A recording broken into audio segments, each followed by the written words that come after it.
Então, eu estava refletindo um pouco sobre a questão do grupo, né?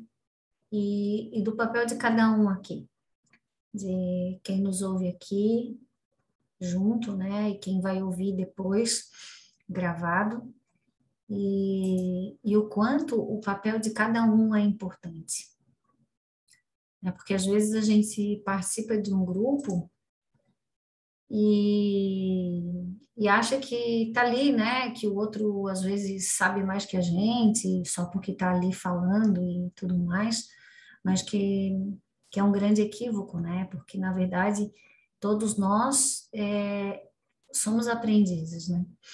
E uns que se dispõem a falar, outros a ouvir, mas que o nosso papel ele é tão importante quanto, né? Um quanto o outro. E, e como a gente está falando de prece, o estar aqui é uma prece. É uma prece que juntos a gente endereça a Deus, né? Porque essa necessidade que a gente sente de chegar mais perto, de compreender, de estar caminhando, né? De volta para casa, é uma prece. Então, só para deixar isso registrado, que cada um de nós aqui é muito, muito importante, tá bom? Ou alguma coisa, Jorge? Não, Cris, obrigado. Foi bem falado. É isso aí mesmo. Então, tá bom. Obrigada, Cris. Então, vamos em frente. Tá chegando gente ainda. Então, a gente está falando sobre a prece, né? E já falamos bastante, essa já é a terceira terça-feira, e tem bastante coisa para falar ainda. E esse texto é do Pietro Baldi, e ele diz assim, né? Na prece, cada qual revela a própria natureza. Isto é, demonstra neste seu ato, para com Deus, todas as qualidades do seu tipo biológico. O involuído não pode orar senão como involuído. Essa palavra involuído, né, a gente já conversou muito sobre ela, que ele divide, né, as criaturas, né, involuídas e evoluídas, e nós, com certeza, nos encaixamos nos involuídos, né, que somos aquelas criaturas que temos uma dificuldade muito grande ainda, né, de exercer, de colocar em prática a nossa inteligência, as nossas potências, utilizamos muito mais do nosso subconsciente do que da nossa parte consciente, isso tudo que a gente já falou muito. Então, ele diz, né, como é que um ser desse tipo vai ter um tipo de oração diferente. Então, quando a gente fala em prece, é muito mais do que esse voltar-se para Deus de qualquer maneira, né? O que que ele quer dizer? Que para que a gente realmente aprenda a orar, a fazer uma prece da forma adequada, que é o nosso primeiro slide, né? Que é o ouvir mais, que é o não querer mandar em Deus, nós precisamos evoluir, ou seja, deixar de ser involuído. E esse é um contexto muito amplo, porque a partir do momento que eu me proponho a essa questão de deixar de ser, ou então me transformar, porque a gente não vai deixar de ser tão rapidamente, ou seja, nessa encarnação, ou talvez nem nas próximas, mas e sim é um continuar, né, nessa caminhada, é preciso que a gente fique muito atento a tudo isso que a gente vem falando, né? Quem sou eu? Como que eu vejo a minha vida? Quais são os meus comportamentos? Quais são os meus hábitos?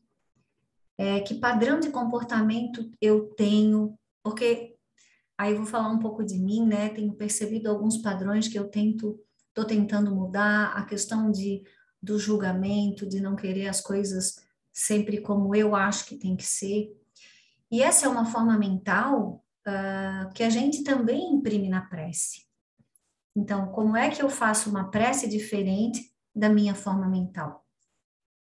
Então, é preciso que haja todo um trabalho de reestruturação dessa forma mental. Para este ato, ela transportará, pois, a sua normal psicologia, né, eu leio uma parte. O involuído não pode orar senão como involuído. Ele se faz centro de tudo. Será que é isso que a gente faz, né? A gente se faz centro de tudo? Para este ato, ele transportará, pois, a sua normal psicologia de luta e de interesse, feita de cálculo e desejosa de entesourar, mesmo no espírito. Então, o que que a gente faz, né? Eu simplesmente transporto essa minha forma mental para todo o resto. Então, como é a minha oração? Isso, gente, é uma pergunta que eu faço a mim mesma, né? Como é que eu faço a minha prece? Né? Eu sou o centro de tudo? Ou eu consigo me colocar como um participante do todo? Né? Eu peço a Deus aquilo que eu acho que é bom para mim,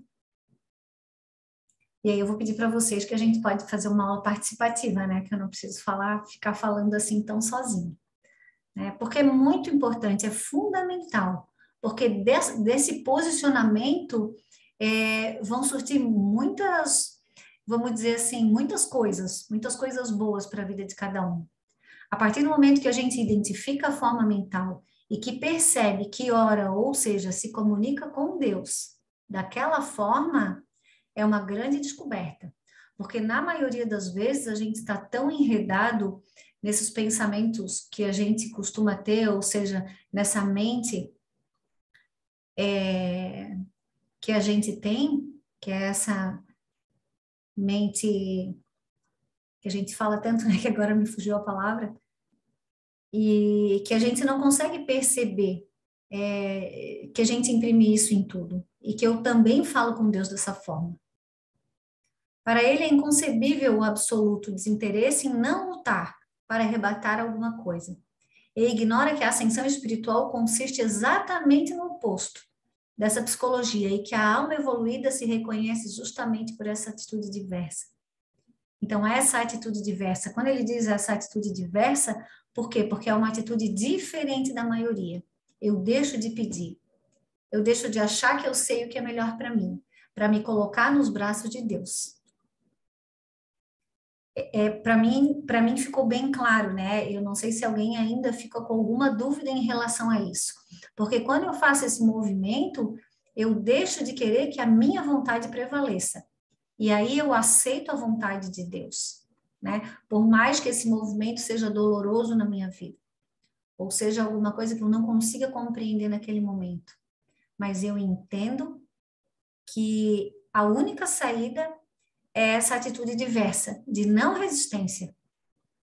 Essa semana eu vinha conversando com o Jorge sobre uma ideia de que a gente vive dentro de uma caixa, né? E dentro dessa caixa existe só uma frestinha.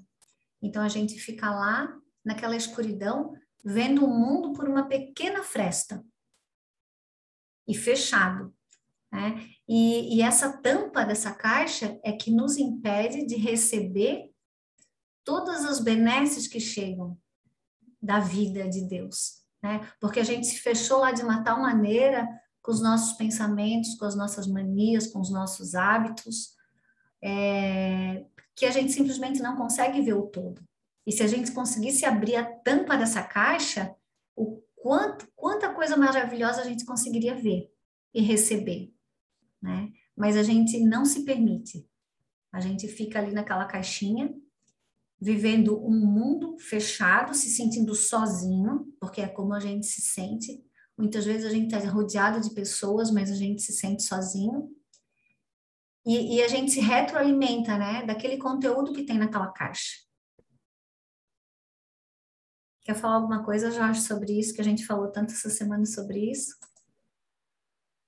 Cris, acho que você falou tudo, né? Que é um tema, se a gente for adentrar nele, vai ficar na aula toda. Né? Vamos ficar a aula toda. Mas é mais ou menos assim, né, gente? A gente pode falar mais sobre isso, mas a gente já fala muito sobre isso, né? É só mais uma metáfora, assim, né? De que cada um vive na sua caixinha E para fazer prece, para orar, não é diferente.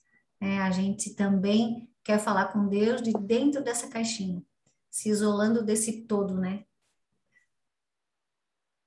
Então, Cris, se a gente pegar a ideia, até que a ideia que eu passei para você, né? Onde está verdadeiramente a crença de cada um? Porque essa crença é que segura você dentro dessa caixinha, né? Sim. E você perde a percepção de todo. Até nessa conversa eu tinha dado a ideia, o exemplo da crise do dinheiro, né? Se você tem uma mente que se você tiver dinheiro, não é? Você pode fazer todas as coisas. Então a tua caixinha, ela que deixa você aprisionado é exatamente o dinheiro. Mas Deus tem infinitas formas de fazer todas as coisas que a gente quer fazer que não entra dinheiro. Aí é que está uma percepção de fora da caixinha, que ela é muito sutil, ela é muito silenciosa. E, e por isso que ela é difícil da gente perceber, porque a gente é muito agitado e ansioso. Então, se você quiser recompensar uma pessoa, você fala assim, vou dar um carro para o meu filho, não é? Mas será que Deus não tem uma das probabilidades, uma das possibilidades dele não seria de dar outra coisa para o seu filho que fosse útil para o espírito e que fosse eterna e imutável? Essa é que é a visão que a gente deveria buscar. E não esse olhar, porque se você se sente ansiosa porque você não tem isso ou não tem aquilo, porque tua crença diz se você tiver aquilo, você vai ser melhor, mas isso é o não real, é o não verdadeiro. A verdade é outra. São infinitas possibilidades, porque Deus é o Pai de infinitas possibilidades. Então, tem infinitas possibilidades de nós fazermos todas as coisas que não entrem essas caixinhas, ou essa caixa que está aprisionada e essa crença que deixa a gente lá dentro. Era isso, Cris. Obrigado. Só para Então, expandir um bem, pouco mais para o pessoal. bem isso, né? Porque isso. E aí eu vou puxar para a prece agora, porque a gente tem essa ilusão e, e isso está muito arraigado na nossa mente, né? E o Jorge deu ali o exemplo do dinheiro, e dá para dar vários outros exemplos. Se eu fosse muito bonita, ou se eu fosse muito inteligente, ou se eu fosse muito isso, as coisas seriam diferentes, né?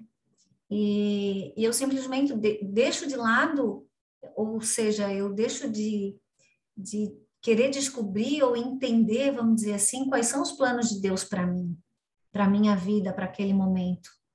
E quando eu faço uma prece e me coloco dessa maneira, ou seja, dando ordens a Deus, né? Que eu tenho uma ideia de que o que é melhor para mim, mas em nenhum momento, pela minha condição de evoluída, em nenhum momento eu acredito que isso não seja uma verdade.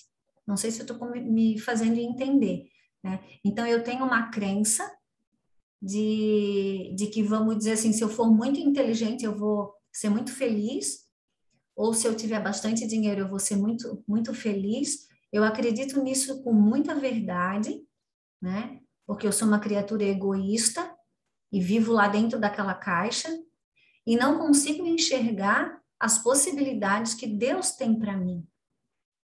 E aí eu imprimo essa forma de pensar no meu dia a dia e, consequentemente, nas minhas orações.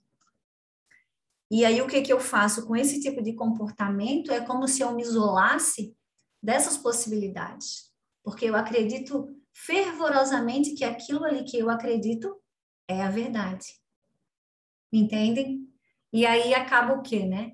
As coisas vão passando, a vida vai passando, o sofrimento vai aumentando, porque na maioria das vezes eu enxergo, quem está enxergando isso tudo é a minha sombra, né? E eu vou trabalhando com as minhas máscaras e eu vou vivendo essa vida de ilusão, porque é uma vida ilusória, e acaba uma encarnação sem ter feito quase nada, né? E chego do outro lado com aquela sensação de dever não cumprido. E a gente pode acreditar, a gente pode pensar assim, ah, não, mas a minha vida é diferente. E eu vou dizer que não, que a maioria de nós tem esse comportamento. Então, a gente tem toda a questão do passado, de todas as forças que a gente já lançou, ou seja, do determinismo que a gente vive, mas mesmo dentro do determinismo existe grandes possibilidades, probabilidades, né? Mas que com essa mente nebulosa que a gente tem, e aí às vezes a ideia que eu acho que é mais favorável, assim, é como se a gente vivesse numa nuvem de fumaça, ou numa neblina, né, que a gente não consegue enxergar a mais de 2 metros de distância. E a gente acha que isso é a vida, né? E, na verdade, é só uma percepção que a gente tem muito equivocada, né? Porque a nossa mente, a nossa percepção é muito encurtada, na verdade. Mas vamos em frente. Cris, Oi?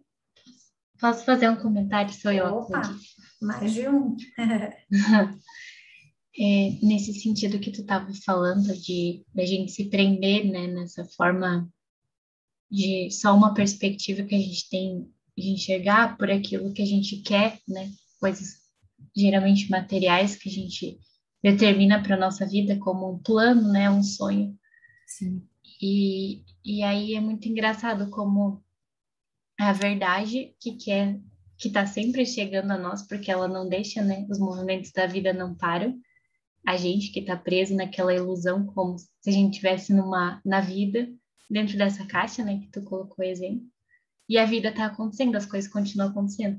E a gente começa a se incomodar com a verdade, com as coisas que chegam, e nega e afasta, e no fim aquilo é a realidade, aquilo é a verdade. E a gente se deslumbra, assim, se encanta com aquele sonho de vida, com aquelas perspectivas que a gente projetou que tu acha que não, as pessoas só querem te incomodar, que tá todo mundo atrapalhando, que não dá certo nada na minha vida, porque eu não sabe? Sim. E eu quanto. E vai ficando mais cego, assim.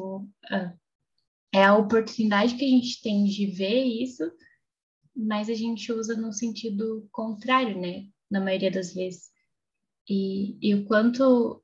E quanto a vida e Deus é maravilhoso de não desistir, porque sempre Ele vai estar mandando esses instrumentos e essas informações. É lógico que não são as que a gente quer, porque o que a gente quer só vai nos, nos atrasar mais, e não vai colaborar com a nossa evolução.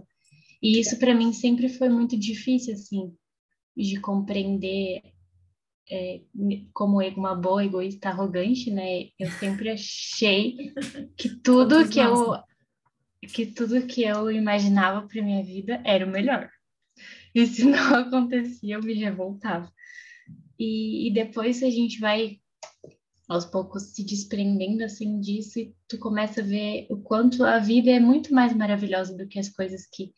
É lógico que a gente tem sonho, tem vontades, mas tudo isso que está acontecendo nesse meio tempo do que a gente projetou para longe, porque são sempre coisas que são longe, que a gente vai demorar para conquistar, tem muita vida acontecendo nesse momento, que são coisas maravilhosas e que estão contribuindo para os nossos aprendizados, para a nossa evolução, e o quanto a gente desperdiça esses momentos que são, assim, únicos por coisas que, sei lá, nem não vão talvez concretizar, sei lá, né?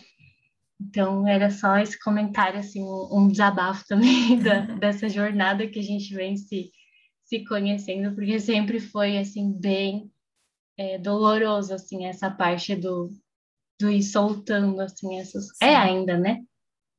Mas só pra gente conversar. Obrigada, Clu, mas a tua colocação foi muito interessante porque a gente passa a vida, ou na verdade a vida passa pela gente e a gente insiste no movimento, né? Nossa, daria para dar muitos exemplos, assim, achar um casamento perfeito, um trabalho perfeito, um dia perfeito, sabe? E a gente, por ignorância no sentido de desconhecimento ou de falta de percepção e compreensão, a gente não vive o dia a cada dia, né? Ou a gente já ou a gente já está lá na frente, ou a gente ainda está atrás, sempre querendo alguma coisa que a nossa mente mecânica criou, desejou, né? Então a gente se fixa num pensamento e acredita que a idealização daquele pensamento é que vai trazer a felicidade. E normalmente, claro que esse desejo é sempre fora de mim, né? E não dentro de mim.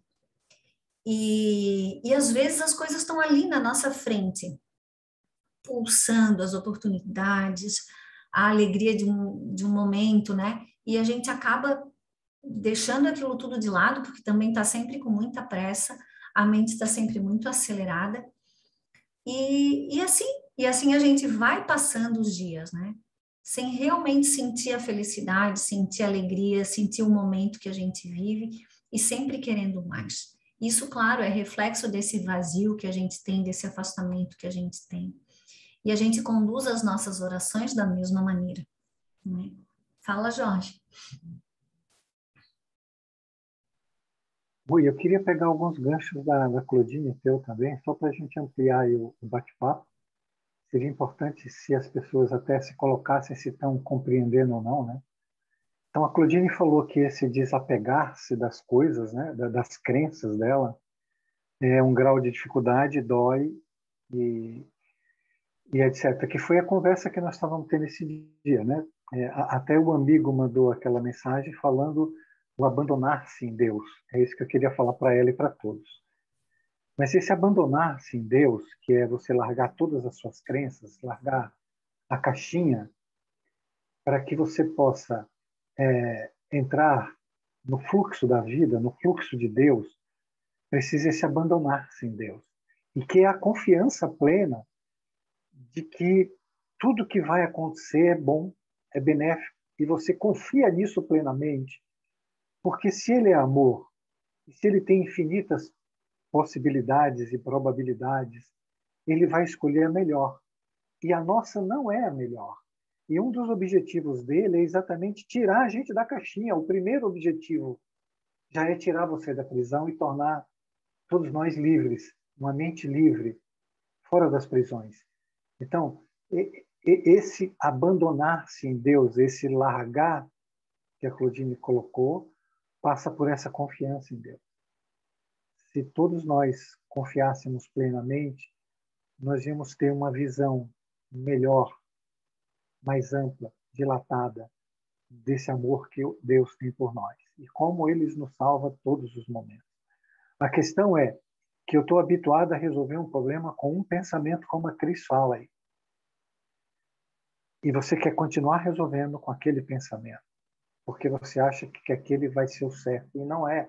Aquele pensamento te mantém dentro da prisão. Esse é o ponto.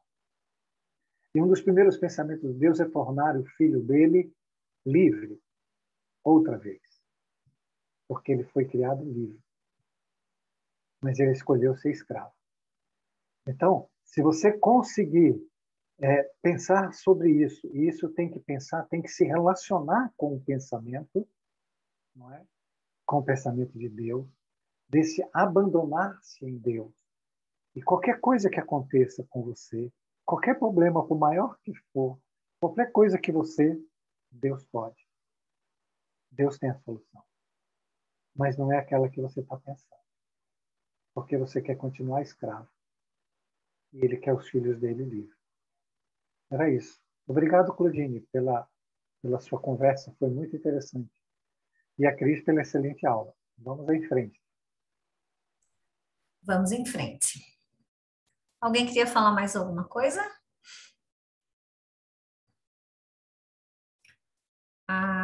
Essa questão que o Jorge acabou de falar, né? Que a gente quer, a gente falou disso num dos primeiros slides, que as pessoas oram para Deus, nós oramos para Deus, querendo um objetivo, né? Tendo um objetivo de que seja feita não a vossa vontade, mas que seja feita a minha vontade.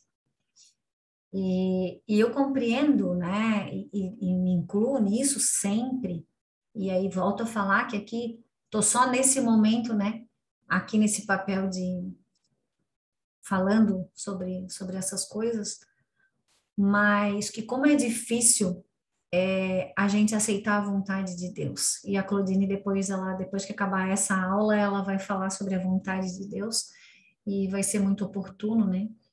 Porque pela nossa falta de fé e de realmente acreditar nessa lei, e que se a gente olhar para o nosso redor, existe uma lei que rege todo o nosso universo. E aí nós somos tão egoístas, né? E nós nos achamos tão superiores que por que essa lei só não abrangeria a nossa vida? Por que só nós não estaríamos sob a lei de Deus? Se toda a natureza, se tudo que acontece é quase como uma maestria, né? Um grande maestro que rege todo o universo, com os ciclos, com os nascimentos, com tudo mais. E por que a gente acredita que a nossa vida, né, se somos filhos de Deus, não está sob essa égide, né? Sob essa força que é a lei de Deus. Vocês já pararam para pensar sobre isso? Quão arrogantes somos nós que não compreendemos, ou seja, não aceitamos a força que é Deus nas nossas vidas, né? E essa força que eu quero dizer é esse vir a ser, né? Esse dia após o outro, os acontecimentos. E se a gente tivesse um pouquinho de vontade e de realmente de usar a nossa inteligência, a gente compreenderia com muita facilidade, porque está aí para quem quiser ver, né? Mas a gente insiste na arrogância, né? De achar que a gente manda na nossa própria vida. E aí, por isso, tantas doenças, né? Porque o ser é tão revoltado, se coloca tanto atrás desse muro da negação, vamos dizer assim, que o que acontece? O corpo físico adoece, o psiquismo adoece. E aí vai vindo todas as manifestações, né, físicas que a gente vê, as pessoas muito depressivas e tudo mais. Mas vamos em frente. O homem comum ora encerrado na couraça do seu egocentrismo, que lhe parece uma defesa, quando é uma prisão, que é o que a gente acabou de dizer, né? Então, eu oro egocentricamente, egoisticamente, né? Só vejo a minha vida, as minhas vontades, ou seja, o meu umbigo. Então, eu oro para Deus de dentro de uma prisão. E o que pode me acontecer dentro de uma prisão, né?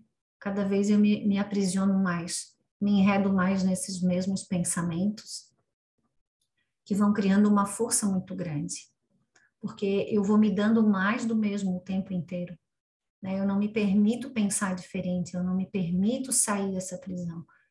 Então, é muito interessante, porque a gente faz muito isso com o julgamento, né? Não sei se vocês já perceberam, eu acho que o julgamento é uma das piores coisas, assim, que a gente pode fazer com a gente e com as outras pessoas, porque a gente sabe que se está julgando o outro, está se vendo ali. E esse mecanismo, e a gente vai repetindo e repetindo e criando esse hábito, e a gente vai ficando como se estivesse sufocando, né? E porque realmente essa energia que chega é muito pesada. A gente fica muito denso, o ambiente fica denso, o nosso perispírito fica encharcado de tudo isso que é negativo. E a gente acaba não percebendo. A gente só vai perceber quando a doença física se manifesta, né? Quantas pessoas, eu não durmo bem, perco meu sono, não durmo bem, sinto um aperto no peito, sinto isso, sinto aquilo. Aí daqui a pouco aparece um tumor, uma doença mais grave, e assim as coisas vão acontecendo, né?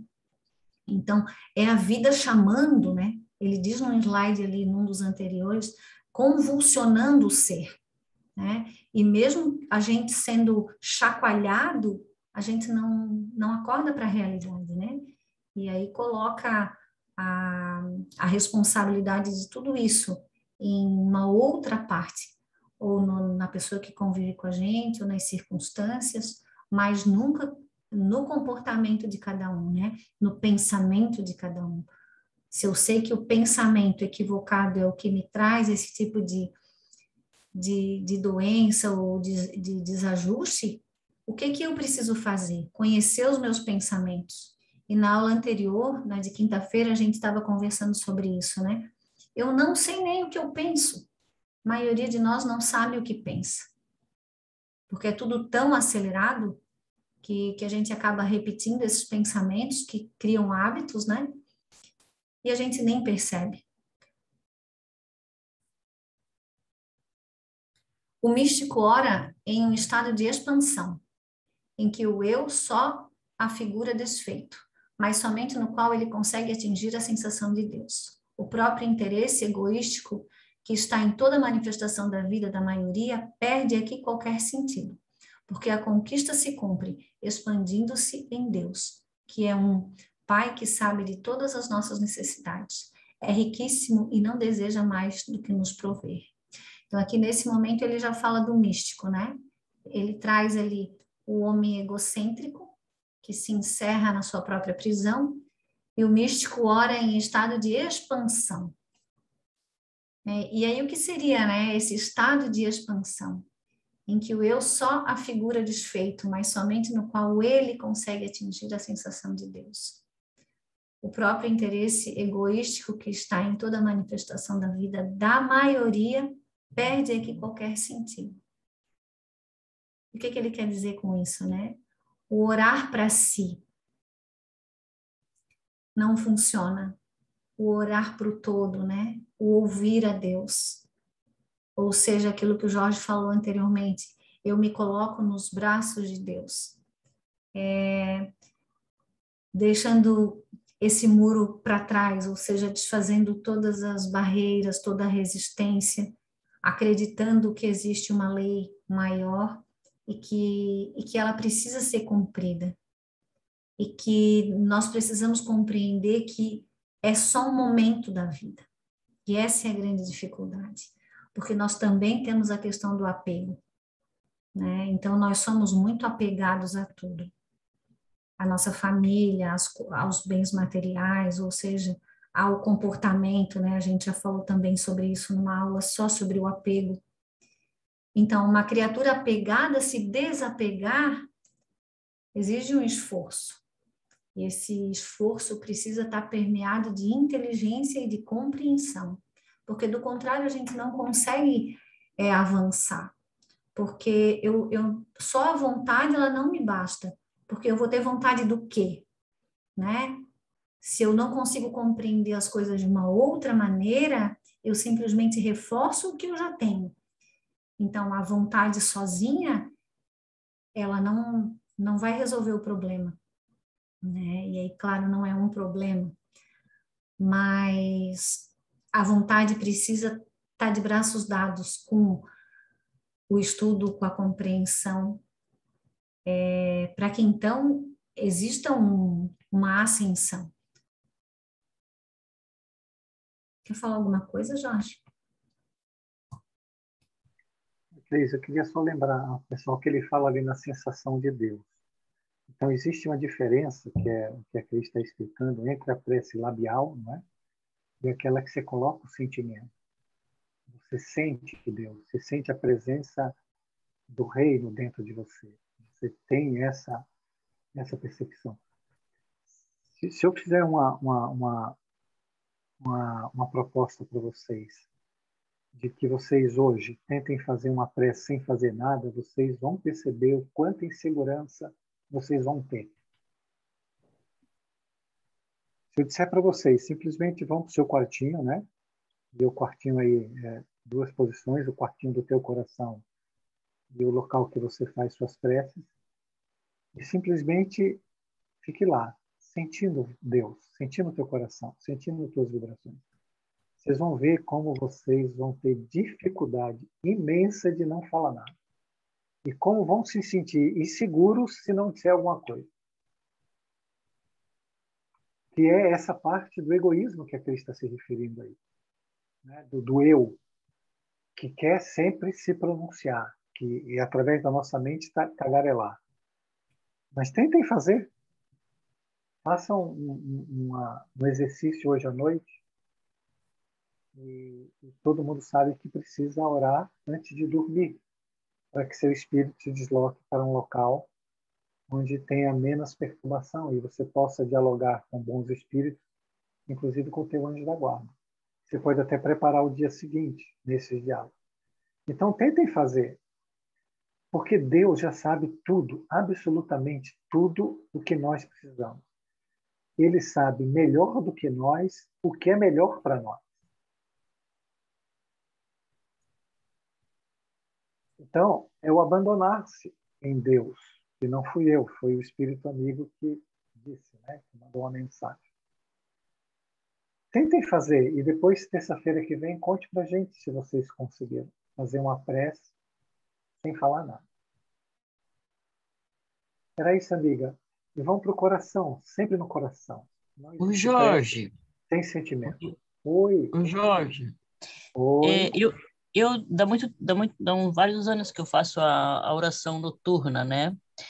Como eu já falei aqui, esses últimos tempos, esses últimos meses, de um tempo para cá, eu tô tendo uma dificuldade de fazer a oração noturna, porque, e assim, eu faço lá para umas 10, 10 e meia, antes de dormir, né?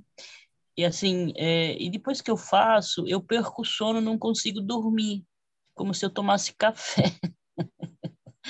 E eu faço porque já estou entrando em sonolência que já vou dormir, né? Eu falei, vou fazer porque senão já vou dormir e não vou conseguir mais fazer.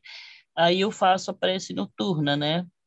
E aí eu não consigo mais dormir, eu perco o sono. Não sei por que está me acontecendo isso de uns tempos para cá. No começo não era assim, mas de uns tempos para cá está me acontecendo isso. Será por que isso?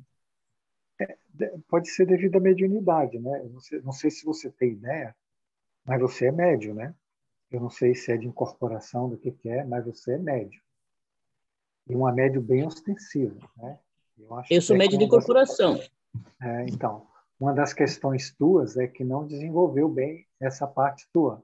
E ela cria uma certa desordem no seu psiquismo. Então, eu sugeriria a você pedir uma limpeza do lar. Você pode colocar o nome no nosso grupo de orações, ou você pode pedir lá no Seara para a Ângela ou para o Antônio, né? Ou para a Thaís, né? Dar seu nome e endereço para eles fazerem uma limpeza no lar. Deve ter alguns espíritos lá dentro, tá bom? Sempre que se perde o sono assim, há uma presença espiritual. Há um excesso de melatonina no cérebro. E essa melatonina causa excitação através das enzimas, né? Da endorfina, da noradrenalina e da serotonina, e cria um excesso de excitação. Como também pode ser menos, que criam processos de baixa estima e de depressão. Então, eu sugiro que você peça uma limpeza do lar e você cuide melhor dessa tua mediunidade. A mediunidade, ela foi dada para que você exercite. Existem espíritos encarnados que necessitam dessa função, desse talento que Deus te deu, que está sendo dispensado. Mas isso vai do seu livre-arbítrio, tá bom? Ok. Em frente, Cris. A Helena quer falar? Pode falar, Helena. Não, na verdade, o que eu queria colocar, assim, que eu venho tentado, né, ultimamente, fazer essa... Na verdade, assim, primeiro eu oro pelas pessoas, né, que precisam, que a gente recebe pedidos, enfim. E depois eu faço essa... Eu tento silenciar, mas aí mesmo que a minha mente mecânica vem com tudo, né? Sabe? Vem... Nossa, é muito pensamento, e aí mesmo que eu não...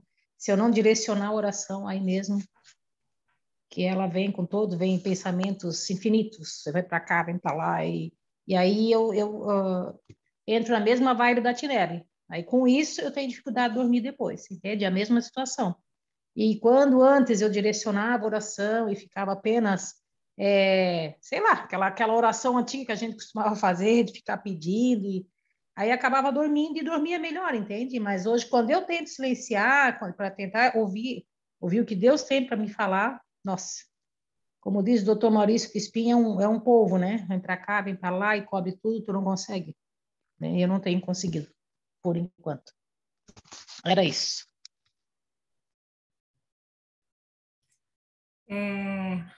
Eu vou pegar o gancho ali do Jorge e falar um pouco da mediunidade.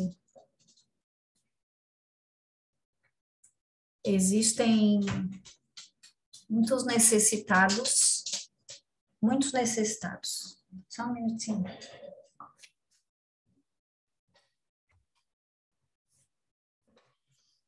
E poucos trabalhadores. Trabalhadores realmente comprometidos com a causa do Cristo.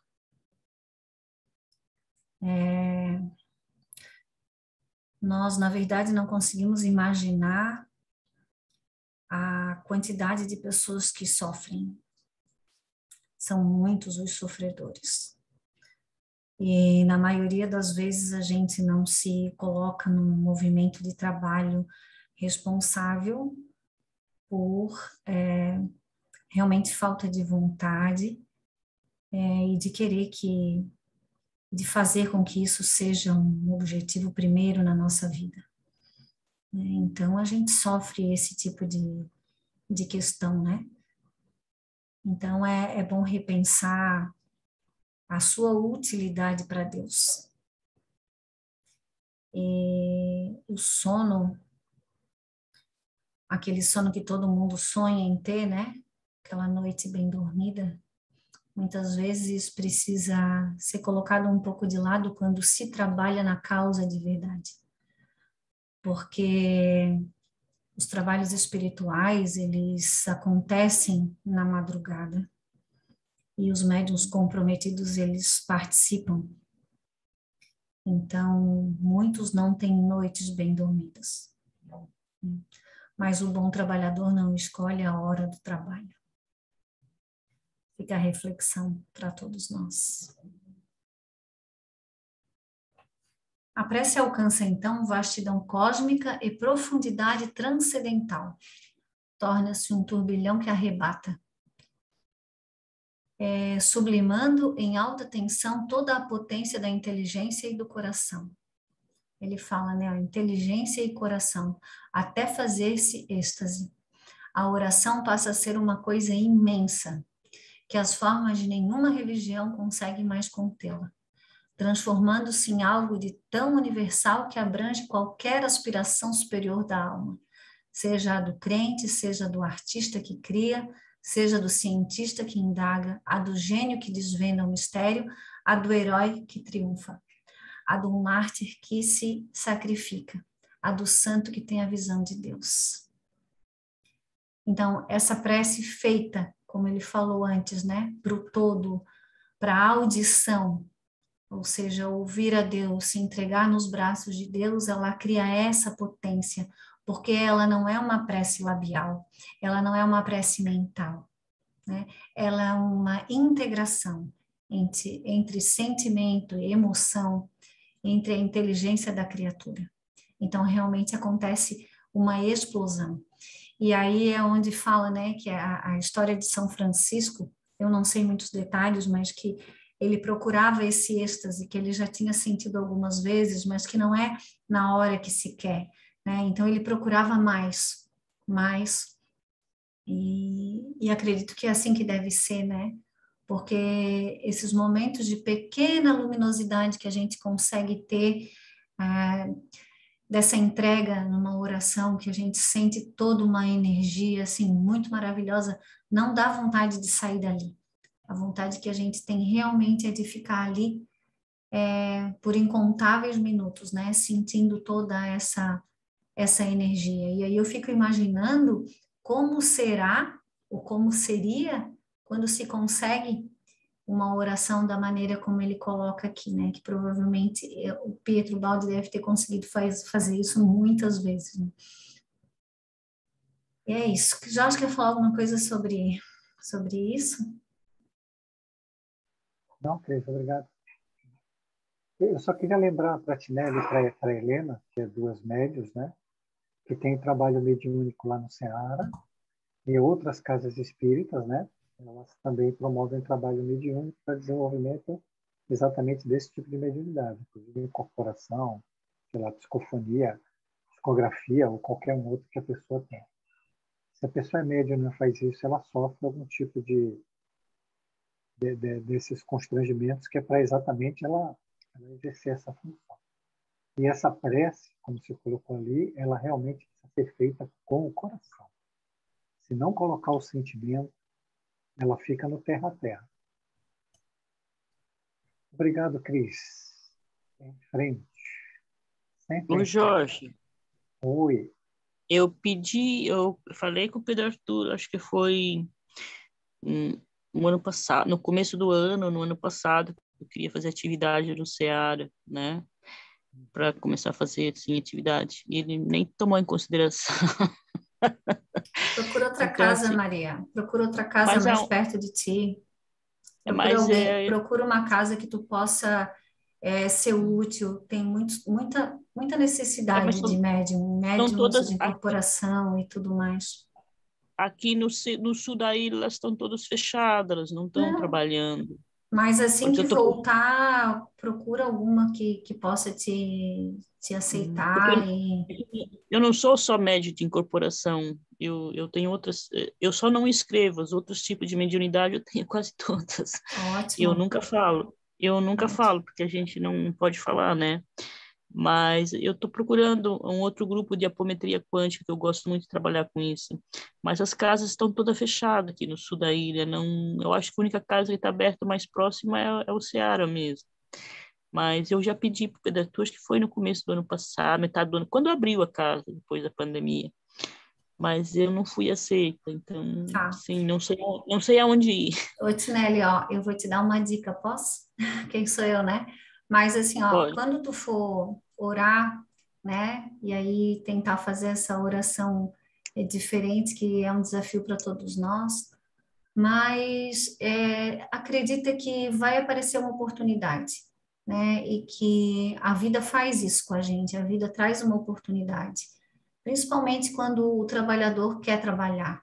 E fica atenta às coisas que vão surgindo, que logo, logo tu vai te colocar em algum lugar que tu vai ser muito útil, né? Porque um médium comprometido, ele é de grande valia e a vida vai te trazer essa oportunidade. Pode ter certeza. Ok. Ô, Cris, eu só Oi. queria fazer dentro assim, ó. O Pedrinho, ele é um cara que ele cuida de um centro com mais de 300 médicos. Às vezes ele está com Sim, a cabeça dele a mil. cheio. Ele, com certeza, ele não fez por mal, tá? Sim, sim, sim. Seria muito importante você falar com o Antônio, tá? E falar que você tem mediunidade, que você precisa, e pedir para o Antônio falar com ele. Se você deseja ficar lá. Senão você tem, como a Cris falou, né? Tem gente, o que mais o mundo espiritual está precisando é de trabalhadores dedicados, que queiram trabalhar, que queiram estudar e trabalhar, porque precisa estudar também para saber o que faz, não é? E principalmente estudar o Evangelho, para que você tenha uma ressonância com o alto. Então, assim, Tinelli, existe um monte de possibilidade, mas eu gostaria que você perdoasse o Pedrinho. Ele realmente é uma pessoa muito atribulada, passa por problemas pessoais. Cuidar de 300 médios não é fácil, é uma tribulação muito grande. E palestras, e isso, e aquilo outro. Então, todos nós poderíamos cometer equívocos, né? Então, é isso. Procura outro centro, como a Cris falou, reza para o teu anjo da guarda, pede para ele te mostrar o caminho. Nós estamos falando de prece, né? Sim, Você não está sozinha no mundo. Você tem não. mentor, tem anjo da guarda. Então, você pode pedir para o seu mentor para que direcione você para a casa na qual você vai ser mais útil. Se for lá no Ceará, será. Se não for, vai ser em outra onde você vai poder desenvolver a sua mediunidade sendo útil para Jesus, que é o mais importante. Tá bom? Oi, Tinelli, ó, vou te contar a minha história. Eu fui do nada não, né? Falar isso é tão... Mas, assim, assim que começou uma movimentação diferente na minha vida, com essa questão de escrita e tal, veio um convite de uma pessoa, assim, que eu conhecia do projeto lá das marmitas. Ah, vamos participar lá da Casa Espírita tal. E eu fui e eu amei o trabalho. Eu participo de uma mesa mediúnica nas quartas à noite, lá na Forquilinha, e é um trabalho muito lindo. E tu vê, né? Surgiu, e é o que vai acontecer contigo também. Vai surgir alguma coisa que tu vai poder te sentir acolhida, integrada e poder aí ajudar. Vamos lá.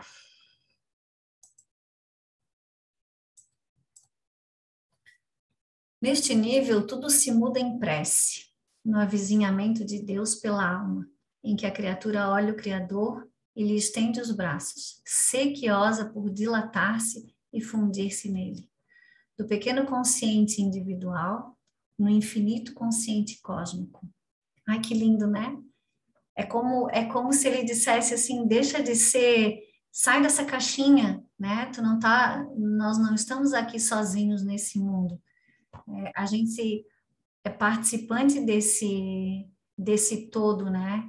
Desse cosmos. E a gente não se sente dessa forma. A gente se sente isolado e sozinho. E isso o que é? É a falta desse amor que vem de Deus. Mas é a gente que se coloca nessa posição, porque Deus está ali o tempo inteiro, emanando amor, né? Mandando impulsos para que a gente realmente saia dali. E não precisaria ser através do sofrimento. Mas, infelizmente, a gente está tão bitolado, está tão cego para todo o resto, que a gente só vai se abrindo com o sofrimento. E é isso que ele nos pede, né? Para que a gente se abra para o todo, é o dilatar-se, é o fundir-se nele. Ou seja, se unir a Deus de uma forma inteira, né? Do pequeno consciente individual no infinito consciente cósmico. Se esta é a verdadeira, se esta é a verdadeira, a grande prece, aquela que aproxima a alma de Deus, e se pode também haver uma prece menor, em que as almas menos desenvolvidas fazem o que podem, que será dos espíritos tão evoluídos ou decaídos, que não conhecem nenhuma oração, né? Ou seja, toda oração tem uma resposta. Então, não é porque nós não sabemos orar que Deus nos abandona, né? Não é isso que a gente quer dizer aqui, né? Porque nós somos amparados o tempo inteiro. A gente já falou disso sobre isso muitas vezes, né? Então, é como se Deus nos abraçasse. O sistema abarca o antissistema. É como uma gestante, né? Que lá dentro daquela barriga, que vamos imaginar que é Deus, né? Existe ali vida pulsando. E é Ele que nos alimenta, como uma mãe que alimenta os seus filhos na barriga. E a gente não percebe, mas sem Ele não existiria vida, né? A gente se alimentaria do quê? Porque é o amor de Deus que nos mantém vivos, por mais que a gente ache que é só um corpo físico, mas não, né? Essa ligação com Deus é que mantém a criatura viva, pulsando, né? Do contrário, seria a morte. E parcialmente nós estamos mortos. Mortos no sentido da ignorância, porque a nossa vida é morte, a vida que nós vivemos agora, né, nesse estágio de involução, ela é morte. Porque o despertar, ele acontece, mas ele acontece de uma forma muito pacata, né? Então a criatura se arrasta por milênios ali, fazendo as mesmas coisas e os mesmos sofrimentos, e persistindo. Então isso é morte, porque é contrário à vida que Deus nos oferece.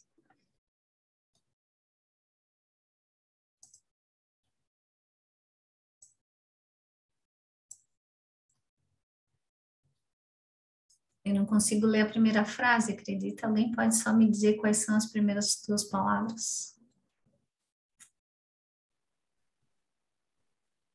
Que será daqueles... Obrigada, Clô. É que está bem em cima a tarde aqui, não consigo ler. Que será daqueles que não oram mais ou que jamais oraram e que nem ao menos sabem conceber o que seja dirigir-se a Deus? O que será, né, gente? O que vocês acham? Que sorte aguarda esses, separatistas do eu central, fonte da vida, como poderá viver isoladamente, confiado apenas em seus próprios recursos, esse fragmento rebelde expulso do sistema? Como tal, ele é paupérrimo, logo extremamente ávido. Nossa, só esse parágrafo inicial, né? O que é a criatura sem Deus? Ela é paupérrima, é ávido por tudo. E ali eu coloquei os bonequinhos ali com aqueles pensamentos, né? Então é isso que a maioria de nós almeja, né? Roupas, viagens, passeios, carro, dinheiro, namorado.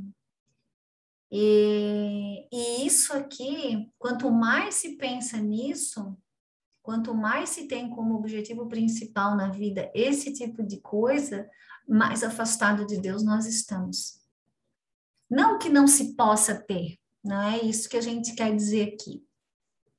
Nós podemos ter tudo, a gente pode passear, nós podemos ter as nossas coisas, né? Trabalhar, ter o nosso dinheiro, mas não colocar ali a nossa felicidade.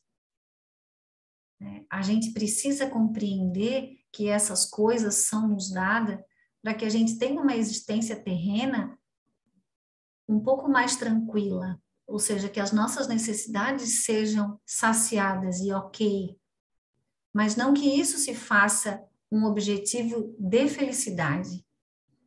Porque esse tipo de felicidade, esse tipo de alegria, ela é transitória, né? A felicidade verdadeira, que é perene, que é duradoura, ou seja, que não tem fim, é a que a gente encontra em Deus. Ô, Cris, Oi?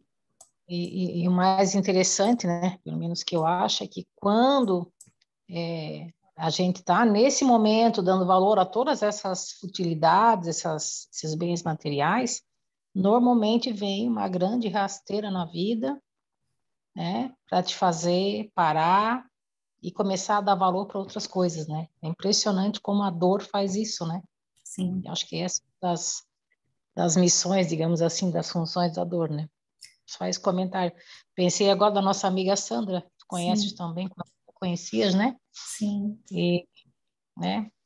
Mas Deus é tão maravilhoso, né? Porque Ele dá o que a gente precisa, né? Então, se eu dou muito valor a um bem material, a vida não vai me trazer o que eu quero. Porque se a vida é inteligente e quer me salvar, o que que vai acontecer? Vai acontecer um movimento para que eu acorde, né? E esse é a grande chave, né? Porque a gente vive como se isso não existisse. Então, a gente vive numa ignorância muito grande. E acaba concebendo essas situações da vida como uma catástrofe, né? Como uma coisa absurda, alguma coisa que tira o chão, porque nós somos revoltados. Então, e a gente quer ser Deus. Então, o que que a gente quer? A gente quer gozar a vida, né? Com tudo isso, extrapolar em todas as coisas, em tudo que é da matéria, em todos os prazeres da carne, né? E quando a vida vem e chacoalha a gente, e convulsiona a gente, o que que a gente faz? A gente se revolta, né? E aí perpetua esse comportamento e aumenta esse sofrimento. Porque é como se eu me encharcasse de mais negatividade. Porque imagina, vem alguém e te diz, olha, não é dessa maneira, né? A maneira que tu estás fazendo agora é uma maneira equivocada e vai te trazer dor. E eu digo, não, mas eu quero dessa maneira, né? Porque eu acho que dessa maneira é onde eu vou encontrar minha felicidade. E aí a vida dá outra volta e me traz novamente o mesmo posicionamento. E é claro que eu vou ficando mais encharcado daquilo, porque eu não consigo me transformar, eu não consigo enxergar esse outro lado. Essa tampa da caixa está muito fechada, né? Então eu preciso sofrer muito para que realmente eu consiga então começar a dar um primeiro passo, né? para sair dessa caixa, para mudar de comportamento e para me deixar de me revoltar, né? De me emparedar nesse muro que a gente já falou tanto.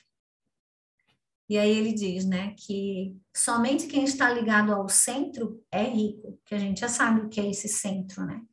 Que é Deus, que é o nosso self, que é tudo que a gente tem de bom, né? E é o que a gente é de verdade, e não o que nós somos agora, o que nós estamos agora, né? Nessa personalidade que a gente vivencia, que deveria ser transitória, mas que quase se perpetua pela falta de movimento que a gente tem. Porque a inércia é tão grande que a gente acaba congelando esses tipos de pensamento e encarnando e desencarnando da mesma maneira. Ao rebelde falta qualquer conhecimento da vida eterna, e a sua existência é somente a de um corpo físico. E aqui eu li em algum livro, eu não lembro qual, que eu sou péssima para nome, e ele dizia, né, que inclusive depois do desencarne, a prática da prece, ela é de grande utilidade, porque a criatura que não ora, que não tem essa comunhão com Deus, é muito difícil para ela chegar do outro lado e dependendo da crença que ela tem ou do que ela imagina que é a morte, ela vai ter muita dificuldade de receber, inclusive, ajuda espiritual, né? Muitas vezes a ajuda está ali e por vibração ela não consegue enxergar a ajuda. Tu lembra daquele livro, Jorge, que conta vários casos sobre desencarne? Eu não lembro agora, é muito bom, eu já li. De quem? Do Manuel Filomeno? Não, eu não sei qual ele conta vários casos, assim, de vários desencarnes, de um que era político que era muito influente, o outro que era... Mas eu vou lembrar, daí eu vou postar lá no grupo, qualquer hora. Mas eu não lembro agora.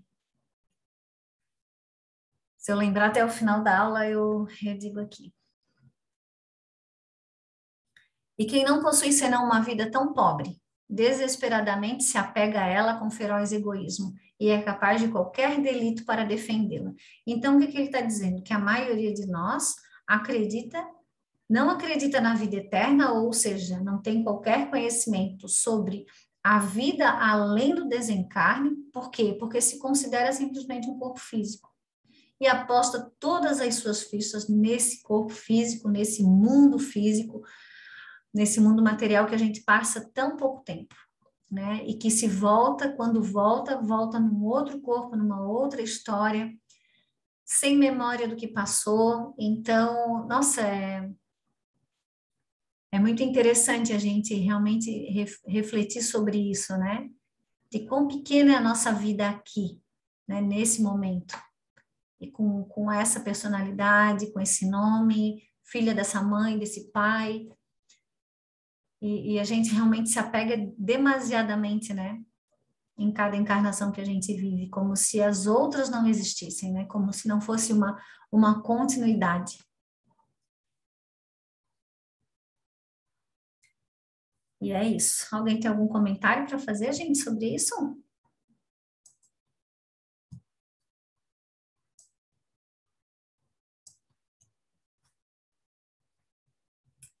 Ele continua, né? Ele se sente perdido, porque destacado do centro, Deus, fonte do ser, sua existência vai se dissecando. Então, aqui ele está falando do afastado, né? De quem realmente não tem conhecimento que existe uma vida, que a vida continua, na verdade. Vai se dissecando dia a dia. Na sua desesperação, ele se alheia a tudo, contanto que se conserve vivo no corpo, único meio de alegria e de vida. Mas a extinção o espreita. Ele está agora voltado para o polo negativo do ser e, com isso, autocondenado. Olha só, que forte, né? Ele está agora voltado para o polo negativo do ser. O que é esse polo negativo do ser? Vamos lá. Vamos falar um pouquinho aí, gente.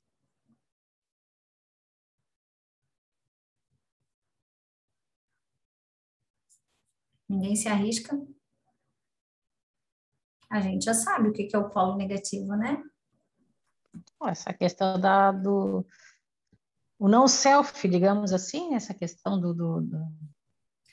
valorizar essa parte que não é espiritual, né? Seria esse o Sim, polo negativo?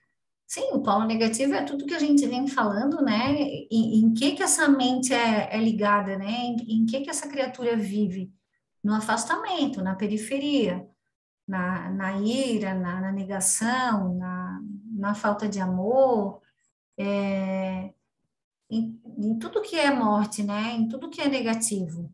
Então, ele está se autocondenando. E aí vocês imaginem, quem vive afastado do centro, ou seja, de Deus, tem um vazio muito maior, né? Porque é como se ele tivesse solto no mundo, né? Ao acaso, como um papel que voa, né? Então, dependendo do vento, vai para um lado ou vai para o outro. Se sente desprovido de um pai. E quando eu vi isso pela primeira vez, né, esse sentimento de filiação verdadeira, eu achei isso muito, muito forte, assim, de a gente se sentir realmente filho de Deus, de estar aqui por um motivo, que é o de evoluir, que é o de aprender, que é o de parar de negar, que é o de sair de trás dessa muralha que a gente se colocou, né? Então, a gente está sendo resgatado o tempo inteiro, Deus quer nos resgatar, como a mensagem que a gente colocou ali no grupo, né? Mas o que a gente faz? A gente resiste? Resiste porque se agarra no negativo e se congela nesse tipo de pensamento, né? De mais-valia, de julgamento e de negação e de tudo mais. Então, se a gente começar a observar os nossos dias, as nossas falas, as coisas que a gente assiste, as conversas que a gente ouve, de que conteúdo são? Isso está reforçando o meu polo negativo ou está me elevando? Né? Ou está me fazendo chegar mais perto dessa positividade que é Deus? Porque nós somos um ser uno com o todo. Então, não existe um pensamento, ou uma fala, ou um sentimento que fique perdido. Perdido no sentido de que não se conecte com alguma coisa, né? Ou com todos os outros pensamentos de todas as outras criaturas que vivem com a gente nesse planeta. Entende? Então, não pensem vocês que eu tô lá sozinha na minha casa, pensando alguma coisa, que eu estou isolada do todo. Não estou isolada do todo. Então, tudo tem uma consequência, né? E também estava conversando com o Jorge ontem sobre isso, a partir se a gente soubesse o que é o pensamento, se isso ficasse claro, vamos dizer assim, né, como uma notícia, se houvesse um estudo que comprovasse, que provavelmente futuramente vai haver, o quanto a gente cuidaria mais dos pensamentos que a gente tem, né? Como seria diferente se eu soubesse que tudo que eu penso, que tudo que eu imagino, com cada pensamento que eu me agarro, porque às vezes a gente se agarra com os pensamentos bem negativos, né? E fica ali pensando e sentindo até prazer, às vezes, em estar pensando aquela situação ou imaginando alguma coisa que não seja benéfica. E a gente acha que aquilo não faz mal nenhum, né? Que eu estou ali, é só um pensamento. Então, essa é mais uma ilusão que a gente tem, né? De achar que é dessa maneira. E sente que não há escapatória. Para salvar-se, ele teria não só que inverter a rota, mas percorrer em subida todo o caminho feito em descida. E então, após tanta faina, tentar comunicar-se de novo com a fonte da vida, para retomar alimento. Eis a oração. Né? Então, nós estamos num caminho contrário, tentando retornar. Né? Só que esse retorno exige muito esforço, porque a descida, essa contração foi muito violenta, essa contração de consciência, né? Que nos trouxe para a matéria. Então, esse caminho de volta, ele é um caminho doloroso, que exige da criatura muito esforço, que exige que a gente exerça as nossas potências, mas que ao mesmo tempo a gente compreenda que nós não estamos sozinhos, né? porque estar aqui hoje é muito significativo, porque nós que estamos aqui ouvindo, e quem vai ouvir depois, é um caminho, né? É o colocar-se no movimento, um movimento contrário ao que a gente vem fazendo há tantas encarnações. Só que o mais importante de tudo é colocar em prática, mas nas minúcias do nosso dia, né? Desde o momento que eu acordo até o momento que eu fecho o meu olho antes de dormir, eu preciso estar consciente de cada pensamento que eu tenho. Se eu estou realmente me voltando para o polo negativo, ou se eu estou querendo retomar o caminho para Deus. Porque é só isso que vai fazer a diferença. Porque não são os grandes feitos, não é essa aula, nem eu participar dessa aula, ou se eu participar de uma mesa mediúnica, ou se eu for lá fazer lá as marmitas para entregar comida para os moradores de rua. Isso agrega valores, com certeza. Mas o que vai importar verdadeiramente é o tipo de pensamento, o tipo de sentimento que eu cultivo a cada minuto da minha vida. E para que a gente realmente consiga esse feito, precisa muita atenção, muita prece, né? O estar conectado o tempo inteiro. Quer falar alguma coisa, alguém? Jorge? Não, tá tão bom que siga em frente, pelo amor de Deus. Então, vamos lá. Só contar um casinho para vocês, né? Ontem o meu guri operou o nariz. E desde que eu cheguei lá no hospital, né? Aí ele fez 18 anos agora, faz 2 meses, e eu não pude subir com ele teve que fazer tudo sozinho. E mãe sabe como é, né? Mas foi tão interessante porque daí eu me peguei já em oração. Eu disse, não, eu vou exercitar aí as coisas que eu tô aprendendo, né? Porque não é possível. E foi tão interessante porque, assim, foi tudo tão tranquilo, tudo tão calmo, e qualquer situação, sabe? Eu estava ali, pensando em Deus, sabendo que as coisas estavam transcorrendo como deveriam ser, que é um aprendizado para mim, é um aprendizado para ele. E é isso, assim, só para compartilhar, né? Porque nos momentos mais difíceis, antes, né? Há um tempo atrás, eu também me desesperava bastante, assim. E por isso que eu falo em colocar em prática. Porque não adianta estar aqui estudando e lendo e ouvindo e chegar na hora da prova, roer a corda, né? Não que eu vá sempre ter sucesso, não é isso que eu quero dizer. Falta muito ainda, né? Tem muito caminho pela frente. Mas assim que a gente vá praticando, né? E sabendo que tudo que acontece, por mais às vezes que aperte ali o coração, mas que a gente se conecte, porque essa conexão ela é fantástica e cria um hábito também, a gente cria um bom hábito, porque nem todos os hábitos são ruins, né? E esse hábito de a gente se conectar o tempo inteiro e lembrar disso, né? Também vai criar um hábito. E daí, daqui a pouco, a gente já está fazendo automaticamente, né? Está em conexão com Deus o tempo todo. E é muito bacana.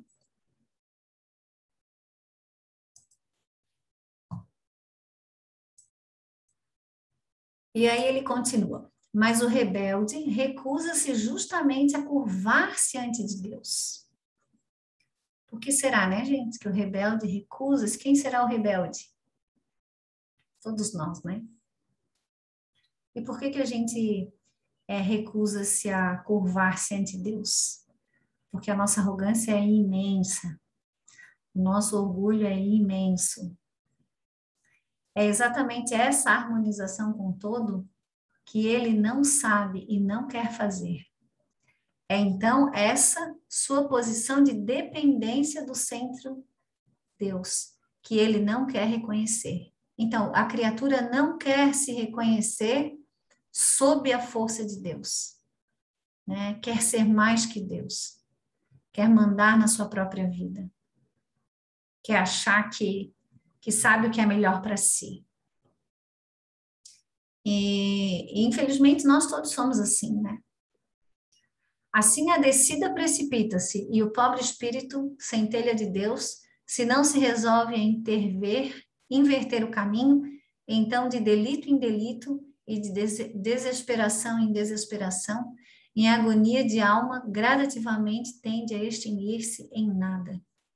Porque insistir no erro e assim confirmar a revolta, define a sua vontade de ser autodestruído. Então, a bondade de Deus, ela é tão imensa que ela permite que a criatura tenha esse comportamento. Só que existe um momento em que a vida nos traz uma posição que, de uma maneira ou de outra, a criatura precisa retornar para o caminho, né? E é por isso que se diz que a evolução, ela acontece, independente da vontade da criatura. Então, de uma maneira ou de outra, todos nós somos colocados nesse caminho, às vezes com muita força, porque nós não ajudamos em nada, né? Mas Deus, na sua bondade, Ele faz com que a criatura consiga caminhar para frente. Mas o revoltar-se também é permitido, que é o que a gente faz, né? E aí vamos tendo mais uma oportunidade, mais uma oportunidade, mais uma oportunidade, até que o sofrimento se torne tão grande e tão insuportável que então a criatura sucumbe à vontade de Deus e aceita essa dependência e entende que Deus é o centro e não ela é o centro. E esse é o abandonar-se, né, nos braços de Deus e realmente compreender que existe uma lei e que essa lei, ela é implacável, que ela é justa, que ela é econômica e que ela simplesmente faz com que a vontade de Deus prevaleça, mesmo que a gente não queira dessa maneira, né?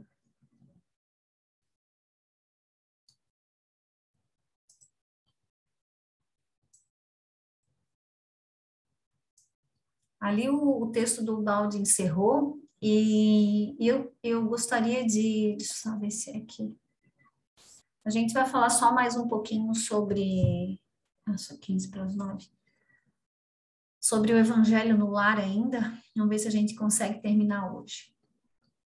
No livro Missionários da Luz, do Espírito André Luiz, através da psicografia de Chico Xavier, os raios divinos expedidos pela oração santificadora convertem-se em fatores adiantados de cooperação eficiente e definitiva na cura do corpo, na renovação da alma e iluminação da consciência.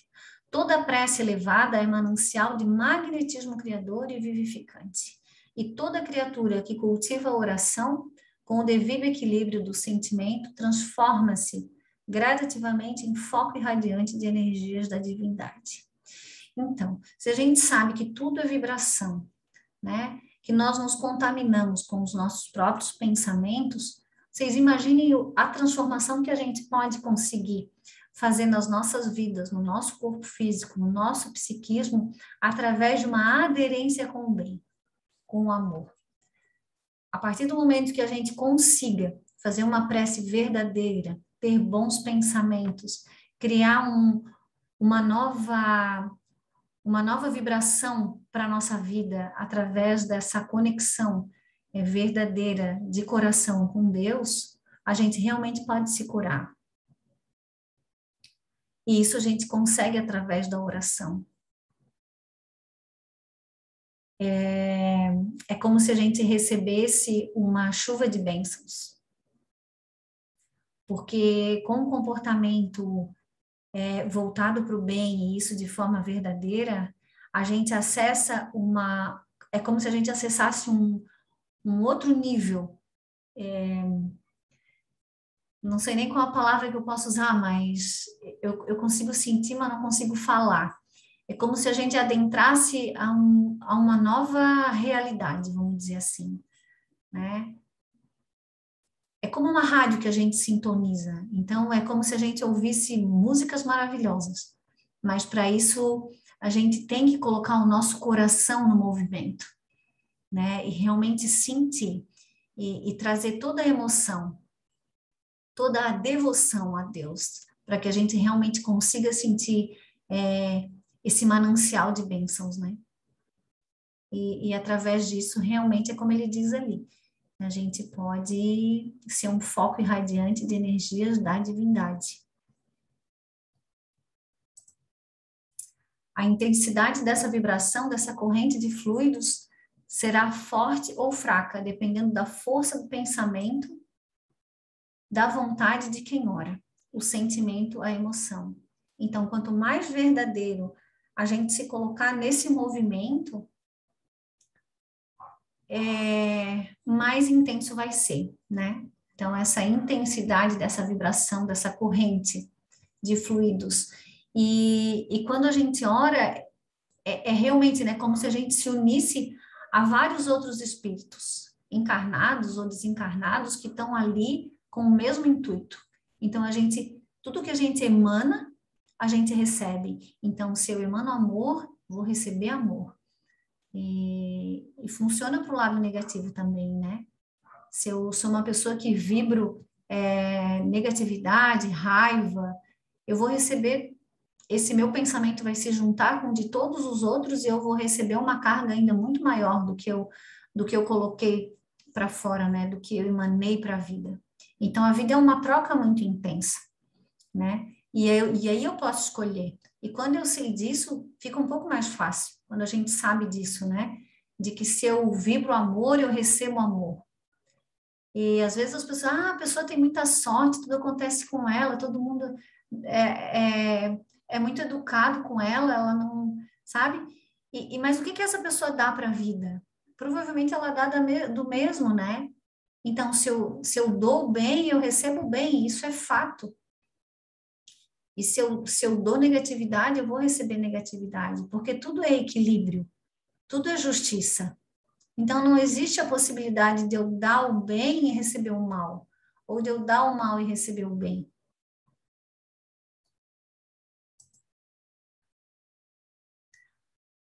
O trabalho da prece é mais importante do que se possa imaginar no círculo dos encarnados. Não há prece sem resposta. E a oração, filha do amor, não é apenas súplica, é comunhão entre o Criador e a criatura, constituindo assim o mais poderoso influxo magnético que conhecemos. Então, quando ele diz que é o mais poderoso influxo magnético que conhecemos, isso quer dizer o quê? Que a prece é a melhor maneira da gente se conectar com Deus, da gente se conectar com esse todo, com esse manancial de amor. E ele ainda faz uma nota, né? Acresce notar, porém, que a rogativa maléfica conta igualmente, com enorme potencial de influenciação, que é o que eu acabei de dizer. Toda vez que o espírito se coloca nessa atitude mental, estabelece um laço de correspondência entre ele e o além. Se a oração traduz atividade no bem divino, venha de onde vier, encaminhar-se-á para o além em sentido vertical, buscando as bênçãos da vida superior, cumprindo-nos advertir que os maus respondem aos maus nos planos inferiores, entrelaçando-se mentalmente uns aos outros. Aí volta a questão do pensamento, né? De qual a importância do meu pensamento. Porque se eu penso, eu me conecto. Isso é quase como uma fórmula matemática. Não tem como escapar disso, né? Porque é vibração, energia, são os fluidos, então eu me preencho com o meu pensamento. Quer falar alguma coisa, Jorge?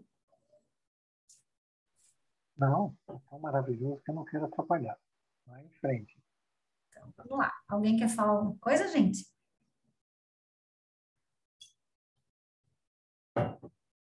Então, vamos em frente.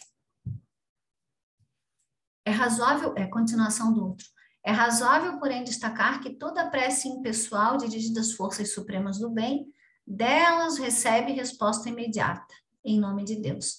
Sobre os que oram nessas tarefas benditas, fluem das esferas mais altas os elementos força que vitalizam nosso mundo interior, edificando-nos as esperanças divinas e se exteriorizam em seguida, contagiados de nosso magnetismo pessoal no intenso desejo de servir com o Senhor.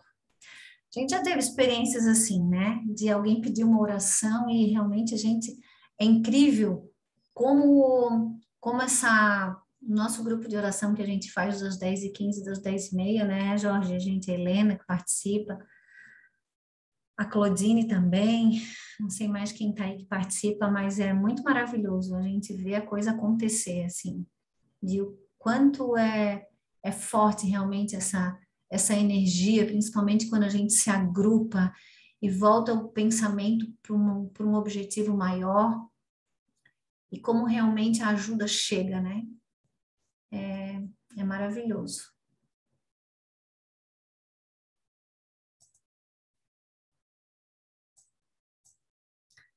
Pela prece, atrai-se a ajuda dos bons espíritos que amparam as boas resoluções e inspiram os bons pensamentos. Assim, consegue-se a força moral para vencer as dificuldades e ser orientado pelo caminho do bem, desviando-se assim dos males que pode evitar, os que não estão em sua programação para o seu resgate e evolução. Então,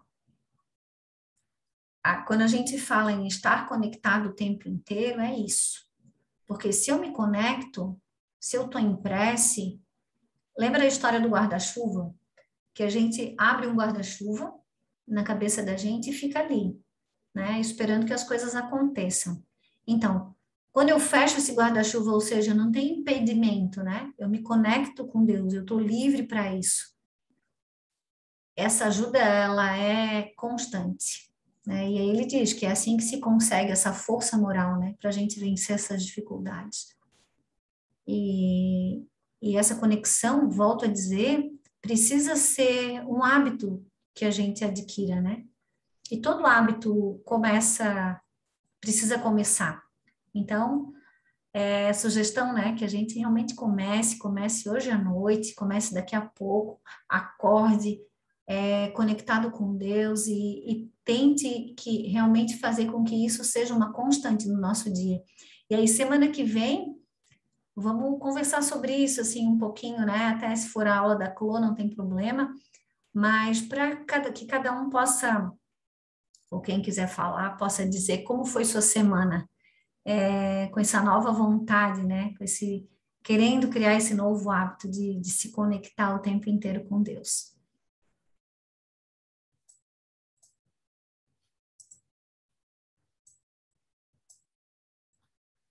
No livro Missionários da Luz é ensinado que o lar não é somente a moradia dos corpos, mas, acima de tudo, a residência das almas. O santuário doméstico que encontra criaturas amantes da oração e dos sentimentos elevados converte-se em campo sublime das mais belas florações e colheitas espirituais. O que ele quer dizer aqui, gente? Que a gente já falou tanto, né, sobre a egrégora que se forma na casa, que não se deve falar palavras rudes, palavrões, bater porta. Por quê? Porque a gente está criando uma egrégora. Se eu sei que o pensamento atrai, quais são os espíritos que vão vir para dentro do meu lar com esse tipo de comportamento? Né? Então, a casa é um santuário. O nosso ambiente é um santuário. Então, a gente precisa cuidar dele. A gente precisa cuidar dele, mas precisa cuidar da nossa mente, dos nossos pensamentos, para que esse lar seja um lar de alegria e de paz, né? Porque nós estudamos já bastante a questão das obsessões, principalmente a obsessão sutil. Então, a casa de cada um precisa ser um santuário, precisa ser uma casa asseada, e não só asseada materialmente, limpa, faxinada, com tudo no lugar, né? Na verdade, isso é importante, mas o mais importante são as vibrações que existem dentro daquela casa. O que está impregnado nas paredes da casa de cada um de vocês, né? Só um pouquinho. O que está impregnado, né? A energia que está impregnada nos objetos, né? Isso tudo é fruto do nosso comportamento, da maneira como a gente se coloca, da maneira com que a gente pensa, com que a gente se trata e trata os nossos familiares, né?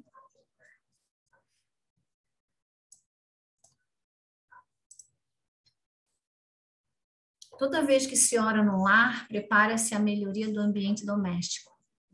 Cada prece do coração constitui emissão eletromagnética de relativo poder. Então, aqui ele está falando do evangelho no lar, né? Quanto é importante a gente fazer o evangelho no lar. E aí ele diz ainda que é como se a gente criasse uma grande carapaça, uma grande couraça positiva de proteção no nosso lar, quando a gente cria esse hábito do evangelho. Porque o evangelho, que é a prece, e aí nós já falamos tanto da prece, o que ele vai trazer para a gente, né? Primeiro, um grande ensinamento individual, de estudar o evangelho, de ter aquele momento, de pedir que a espiritualidade chegue, né? Sem palavras. Quem faz o evangelho no lar aí? Vamos lá. Já está quase na hora. Eu faço. Eu e o meu marido. Eu também faço. Faz toda a diferença, eu também.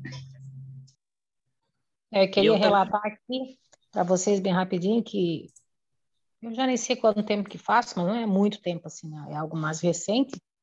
E na terceira semana que a gente estava fazendo o evangelho no lar, que eu faço domingo, né, no final umas 8h30 da noite, o Pedro, meu neto mais velho, que estava morando aqui em casa, quando era uma quinta-feira, ele deitado à noite, ele disse assim, só faltam 3 dias. Aí eu falei, para quê, Pedro? Para a gente rezar. Olha que amor. Então, assim, mas assim, ó, ali eu tive a plena certeza que, não sei, foi uma inspiração divina, um anjo da guarda, talvez, porque de onde que ele ia tirar isso? Uma quinta, sabe? Do nada, assim. Né? Só faltam 3 dias.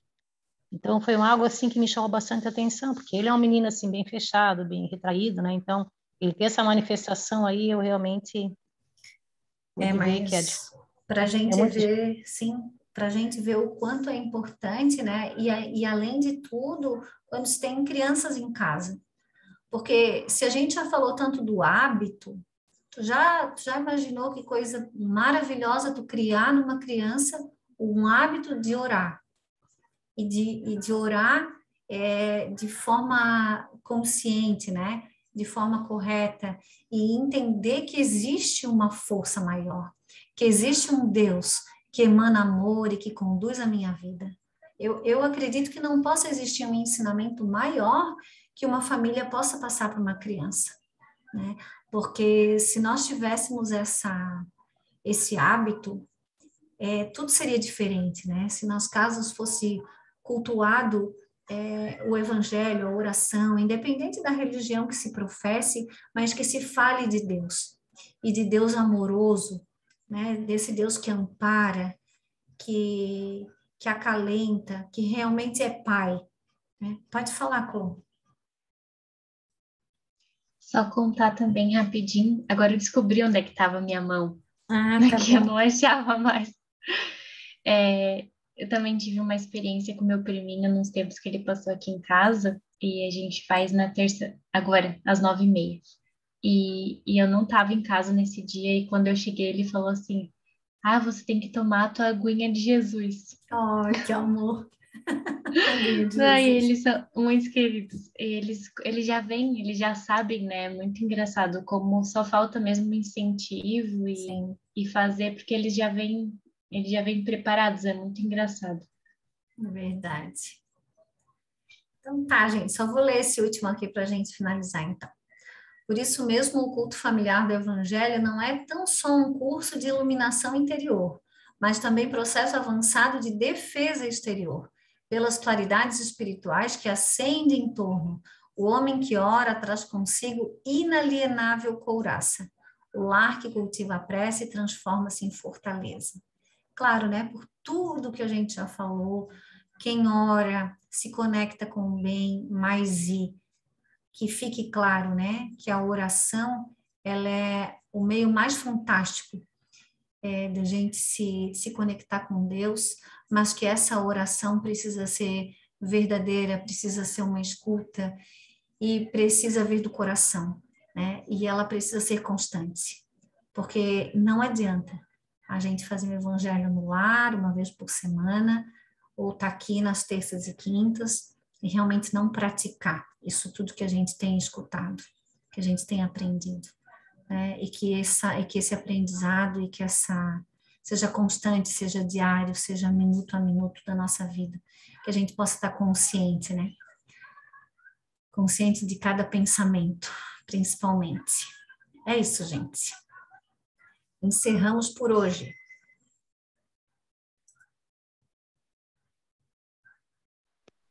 Cris, quero te dizer que essa tua aula de hoje foi show. Muito assim, de